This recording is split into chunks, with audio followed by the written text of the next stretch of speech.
Bienvenidos a Cali Hoy Crónicas, el programa que descubre las historias urbanas de la sucursal del cielo. En la primera crónica de hoy hablaremos sobre el Ultimate Frisbee, este deporte que poco a poco se ha ido metiendo en el gusto de los caleños y que en los pasados World Games fue toda una sensación. Dos de sus practicantes nos cuentan la historia. Veámosla.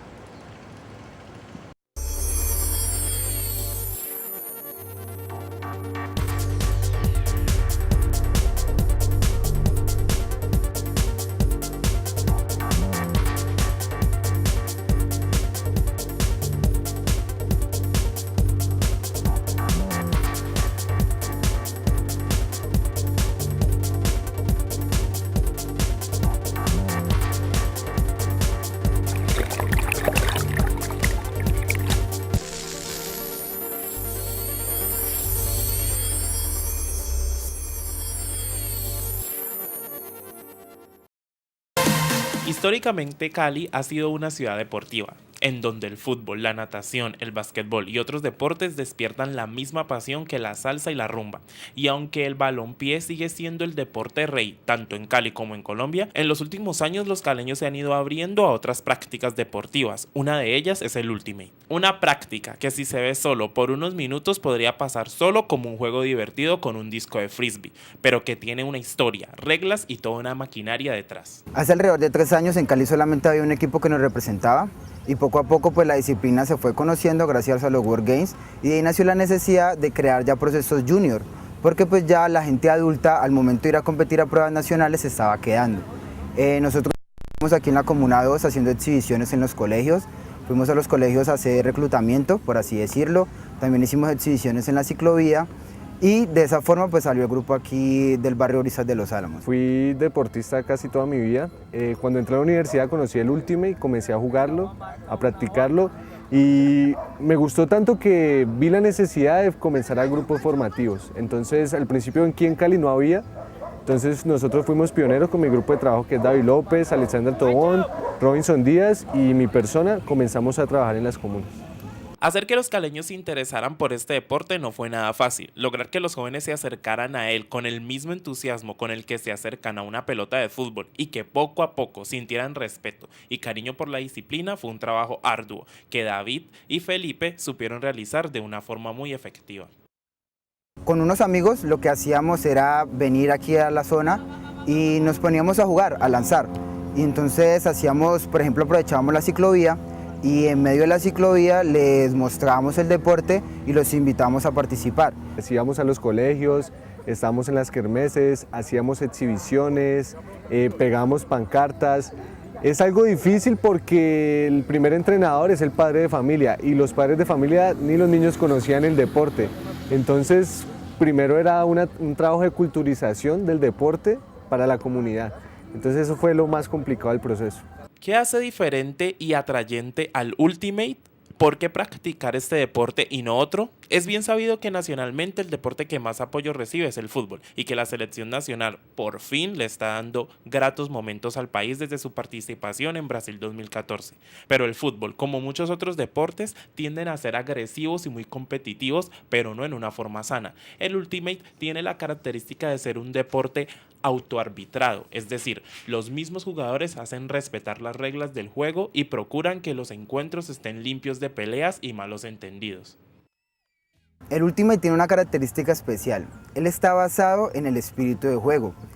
Todos los otros deportes manejan lo que es el fair play, que es como la especie de espíritu de juego. Aquí no hay árbitros, aquí usted tiene el rol de jugador y a la vez de árbitro, entonces usted tiene que saber controlar sus emociones para poder resolucionar los conflictos que se presenten en una cancha. Ejemplo, si un jugador me hace un llamado, yo tengo que conversar con él para poder llegar a un acuerdo, si acepto la falta o no la acepto. Y en este deporte pasa algo muy convencional, que si tú no estás de acuerdo con tu compañero, hay una forma de conciliar que es devolver la jugada. Entonces tienen como unos aspectos diferentes, pues el hecho de no tener un árbitro que te esté diciendo qué hacer, eso lo hace un poco diferente. Es bien sabido que la práctica regular de algún deporte junto a una buena dieta contribuyen a una buena salud y al buen funcionamiento del cuerpo. Y si se le inculca a los niños desde pequeños el hábito de practicar deporte, seguramente su vida adulta va a ser más satisfactoria. Es por eso que David y Felipe se han preocupado por hacer que los niños de las comunas 2 y 16 se involucren en el Ultimate tanto que no solo lo vean como diversión, sino también como un estilo de vida. Al regresar de comerciales hablaremos con dos profesores de deportes que nos dirán qué tan importante es esta práctica para los niños y jóvenes.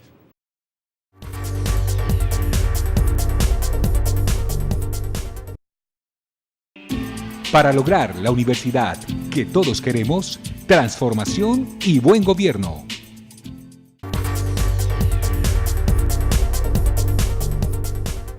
El tema principal de nuestra crónica es el Ultimate, este deporte que poco a poco se ha ido tomando la ciudad y que ya ha conquistado a muchos jóvenes caleños que se han decidido por practicarlo y hacerlo parte de su vida. Pero también estamos hablando de cómo el deporte puede ayudar al beneficio físico y social de los niños y jóvenes. Sobre el tema hablamos con Joan Vivas y Steven Victoria, profesores y deportistas.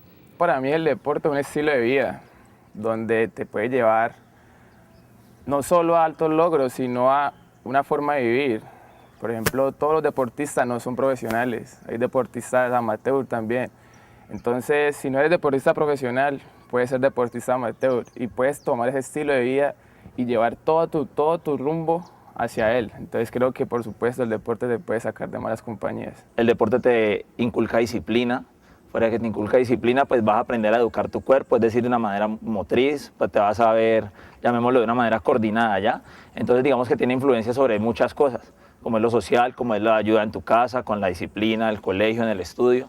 Y pues se puede practicar a muchos niveles, tanto como en un colegio, de una manera muy recreativa, como en el caso que yo trabajo acá, en el colegio, en el Liceo de los Alpes, como una manera de hobby, como lo hace mucha gente, o una manera ya profesional, ¿ya? Entonces es muy importante el desarrollo por eso.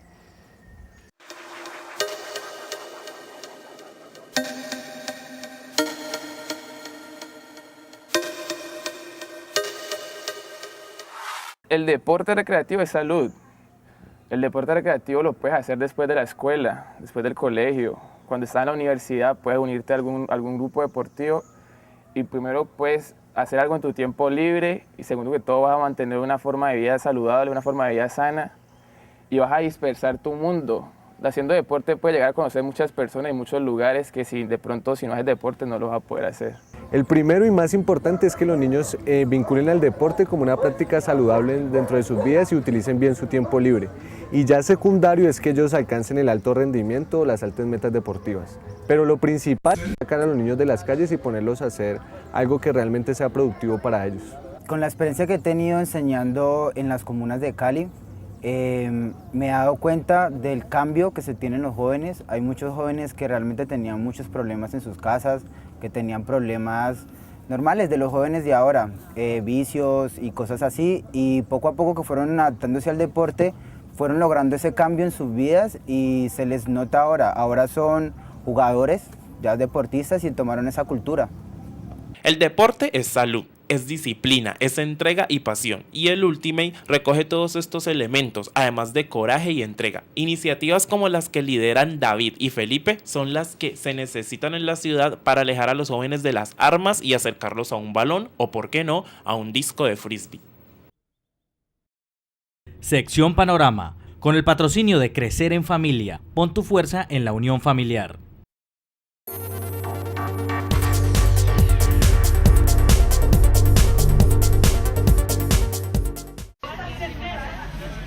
En España los jóvenes no pueden beber alcohol ni fumar hasta los 18 años. Tampoco pueden hacerse un tatuaje o un piercing sin consentimiento de sus padres. Si en nuestro país el acceso a las relaciones sexuales no está penado a partir de los 13 años y constatamos que hay relaciones sexuales entre jóvenes antes de la mayoría de edad, hay que también ser consecuente con las consecuencias que pueda producir esas relaciones sexuales. Según datos oficiales, en una década se ha triplicado el número de abortos en chicas menores de 20 años, hasta llegar a las 15.000 interrupciones anuales. Pero la voz de los grupos pro vida no se ha hecho esperar. Lo que pretendemos es que los niños jueguen con fuego, pero luego ya le pondremos la tirita. Esperanza Coll cree que permitir que las adolescentes aborten sin el consentimiento de sus progenitores es un atentado contra la patria potestad. Esta ley tal parece que está poniendo a los padres como si fueran los monstruos que no van a buscar el bien de la hija. Y en cambio llega papá Estado y sí sabe lo que le conviene a la hija. Es que la familia nunca se puede quedar al margen, nunca. Sería la última cosa que habría que pasar. La mayoría de la sociedad española no está de acuerdo en que las adolescentes mayores de 16 años puedan abortar en solitario. El pasado mes de mayo, una encuesta realizada por el diario de izquierdas El País reflejaba que el 64% de los españoles también está en contra de la medida. Me ha sorprendido mucho la reacción de padres y madres que se han quejado amargamente del hecho de que sus hijas puedan llegar a abortar sin que ellos lo sepan y que en cambio nadie haya puesto el grito en el cielo de pensar por qué mi hija se ha quedado embarazada o por qué mi hija tiene relaciones sexuales sin tomar precauciones. Y me parece o que no han reflexionado suficientemente sobre ello o que vivimos en una sociedad muy hipócrita. Como presidenta de una asociación feminista, Gemma Liena subraya que las jóvenes que se beneficiarán más de esta ley serán aquellas que no tengan una buena relación con sus padres. En otros países, como en Francia, el menor debe informar a algún adulto, aunque no se trate de ninguno de sus progenitores, una medida que para los psicólogos es más acertada. Es bueno escuchar ellas que quieren, ¿no?, en una circunstancia de este tipo, en una circunstancia además que las afecta tantísimo en su historia vital, suceda lo que suceda más adelante. Con el mismo objetivo, la llamada píldora del día después ya está disponible en las farmacias sin necesidad de receta médica. Otra decisión que ha escandalizado a los sectores más conservadores. Lo más grave de la nueva ley es que de hacer de algo que hasta ahora ha sido un delito, convertirlo en un derecho.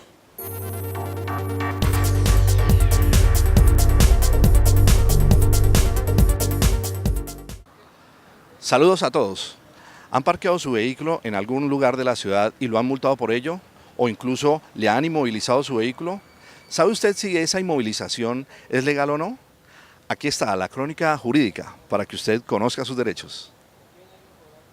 Las autoridades de tránsito se empeñan en mantener estrategias para agilizar la circulación tanto de vehículos como peatones. Una de esas estrategias radica en reducir la ocupación del espacio público por parte de vehículos.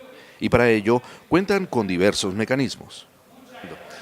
A través de los sistemas de fotodetecciones tenemos vehículos dotados con una tecnología que se encargan de fiscalizar en los sitios prohibidos cuando hay vehículos parqueados. Esos vehículos son detectados a través de los sistemas y se envía a cada ciudadano una citación a su domicilio. Pues me parqué mal parqueada y pasó un carrito del tránsito y me tomó la foto. Pero ¿tienen conocimiento los conductores de cuáles son las bahías y cuáles son los espacios públicos en donde no pueden parquear?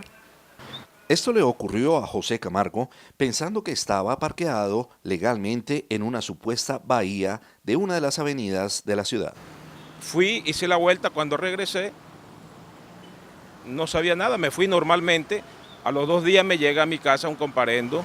Desafortunadamente allí los ciudadanos no tienen la claridad y ellos pretenden cambiar el espacio, que el espacio público sea el parqueadero y el espacio de antejardín sea el paso de peatones. No obstante, hay ocasiones en que los guardas de tránsito abusan de la norma e inmovilizan ilegalmente los vehículos. Por lo menos a nosotros también nos multaron en el centro, pero estábamos en una bahía. Cuando yo vine a hacer el curso me dijeron que en la bahía era permitido parquear. Y el guarda igual me multó y me dijo que también daba inmovilización. Pues igual después pregunté y acá también me dijeron que no, que eso era mentira, pero pues, ¿qué hace uno en el momento? La norma es muy clara en ese sentido y precisamente el procedimiento está estipulado de esa forma, que cuando la autoridad de tránsito está desarrollando el comparendo y el vehículo está en la grúa, pero la grúa no ha iniciado su marcha, el vehículo debe ser entregado al ciudadano. Únicamente cuando ya la grúa inició la marcha y ya no está allí, entonces allí sí desafortunadamente el vehículo solo se entregará al ciudadano mediante el procedimiento estipulado por la norma y será el inspector de tránsito el que le haga entrega de su vehículo. Así pues, queda claro que la sanción por parquear en sitios prohibidos es la multa. mas no la inmovilización, pues esta solo se realizará por la ausencia del conductor, ya que el objeto de la norma es recuperar ese espacio público invadido por el automotor.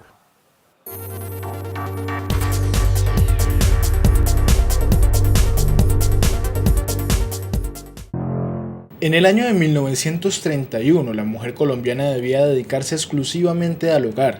Sin embargo, Nidia Chicue, en aquella época, trabajaba conduciendo un bus intermunicipal.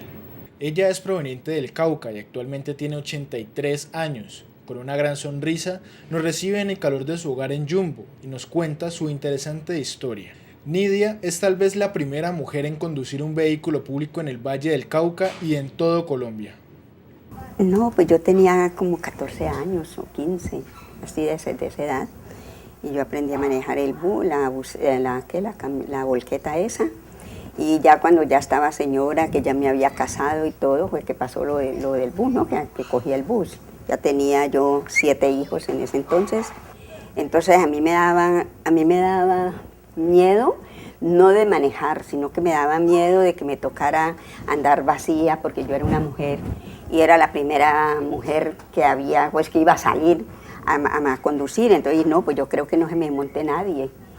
Entonces yo dije, ¿yo con qué me dopo para poder perder el miedo? Y me tomé como 6 mejorales, así seguidos. Entonces yo sentía como, con esos 6 mejorales, yo sentía que como que me estaba yendo el miedo.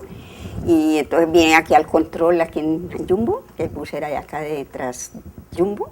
Entonces vine acá y dije, no, yo me monto como a ver cómo me va, y empecé a manejar y las piernas me temblaban, así me temblaban, y yo iba manejando allí, bueno, se me fue subiendo gentecita. Entonces iba yo por la carrera quinta con calle 25, manejando normalmente, llevaba poca gente, porque la gente se cogía en el terminal más que todo. Cuando salió una señora haciéndome señas a la carrera, y yo paré, entonces ella venía con 2 niños, y ella no miró al motorista, no miró a la persona que venía manejando el bus, sino que ya miró la grada del bus y se subió. Ya cuando estaba dentro con los 2 niños, me miró. Pero ya en ese tiempo yo no me vestía de hombre, sino de mujer, inclusive yo manejaba con tacones. Y me vio, y entonces ahí mismo era como que hubiera visto el diablo, volteó y a bajar y a jalar los niños para sacarlos de allí del bus, claro, porque se asustó al ver que una mujer iba manejando.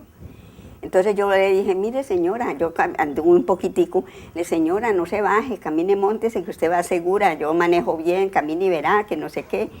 Y ella me hizo caso y se montó. Esta admirable mujer, además de haber sido conductora de bus, también se dedicaba a sus 7 pequeños que la esperaban todas las noches en su hogar.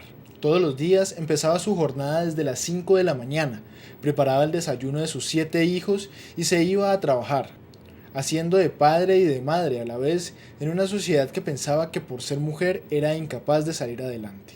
Por ejemplo, en ese tiempo los buses salían, los turnos eran echando una boleta en un taleguito, un papelito en un talego, y por la mañana a las 5 antes de las 5 de la mañana, 4:30, empezaba el despachador, el número tal. Y entonces a veces me tocaba de primerita salir pues en primer turno. Ese turno me encantaba, porque yo hacía una vuelta más, me rendía mucho, hacía una vuelta más y me iba bien. Eso era como a las 5, salía el primero de turno. Entonces cuando a mí me salía ese turno a las 5 de la mañana, yo no me podía ir, ¿cómo le parece?, por mis hijos, porque a veces mi mamá no estaba en casa para levantarlos para el desayuno, y yo vivía en la estancia, y el control de los buses era aquí en el Mayor, aquí en el Colón, un poquito ahí en la lomita del Colegio Mayor, allí era el control de los buses. Pues yo nunca miré en el reloj cuánto tiempo de ir y venir, porque yo llegaba allá en la casa, me demoraba por ahí una media hora haciendo eso. Desde que llegaba ponía el café y ahí mismo a despertarlos, a decirles mire la ropa, tal, y hacer todo lo que... Y al regreso, ¿sabía qué hora yo terminaba? A las 11 de la noche, no más, 11:30 de la noche terminaba el último turno. Porque yo lo que necesitaba era dinero para mis hijos, para la comida, para tantas cosas. Entonces me inventé un turno de irme de aquí cuando llegara en el último turno, que si era, por ejemplo, a las 7 de la noche o a las 8 de la noche que yo llegaba aquí, yo me devolvía vacía para Cali. Nidia se mostraba como una mujer ruda y de carácter fuerte, como un mecanismo de defensa ante los demás conductores. Por tal motivo, la apodaron la mujer biónica. Yo aprendí bastante mecánica y también sé lijar los carros y trabajaba como un hombre, pero yo pues soy muy, en mi trabajo era muy femenina y muy seria. Siempre todos los motoristas y me respetaban mucho porque nunca les di lado de pronto para que me respetaran o algo así. Aunque pareciera imposible, Nidia rompió todos los paradigmas que la sociedad caleña tenía sobre la mujer en ese entonces. Después de comerciales, Camila Gómez Cota, experta en temas de géneros y comportamientos sociales, hablará sobre la importancia que empieza a tener la mujer en los movimientos sociales y actuaciones ciudadanas. Ya regresamos.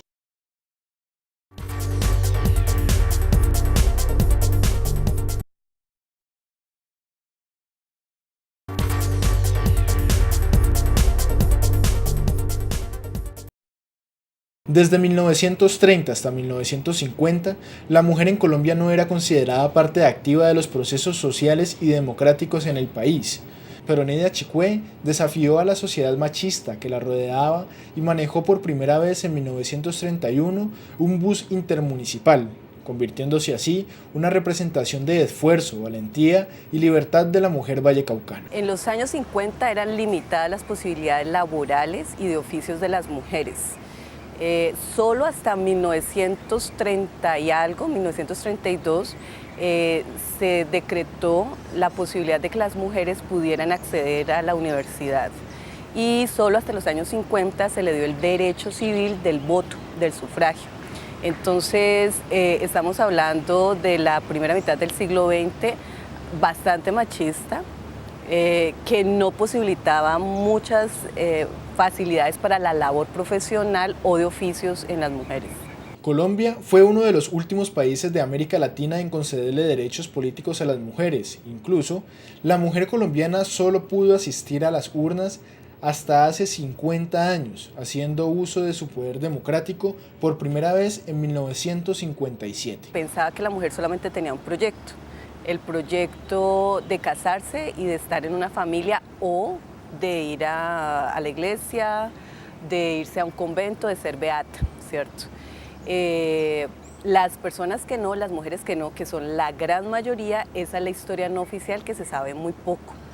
Pocas mujeres desde la colonia, Sor Juana Inés de la Cruz, por ejemplo, optaron por la vida religiosa para poder escribir, porque no podían hacerlo desde el lugar como mujeres casadas, no podían aprender más, por ejemplo. Entonces hay unas formas de resistencia que la tienen las mujeres de alta alcurnia, como la que acabo de mencionar desde la época de la colonia, o en las subalternidades o en las alternidades muchas otras, ¿no? Por ejemplo, el canto que conocemos como la guaneña es realmente una exaltación desde la época de la independencia a las mujeres que acompañaban a los ejércitos patrióticos, y no están, los nombres de esas mujeres no están. En 1954, el general Rojas Pinilla, presidente en ese entonces, presentó un proyecto de ley para que las mujeres tuvieran cédula de ciudadanía, otorgándoles la libertad de asistir a la universidad y tener un empleo estable. De nuevo, allí hay por lo menos dos alternativas, pero pueden haber más para ello. Lo que te acabo de mencionar, siempre ha habido resistencia. O sea, el ser humano, independiente del género, no se conforma como está, sino pues viviríamos todavía en las cavernas, ¿cierto? Entonces, una cosa es la forma social de evolución y otra forma son las alternativas que se generan a ese patrón, ¿cierto?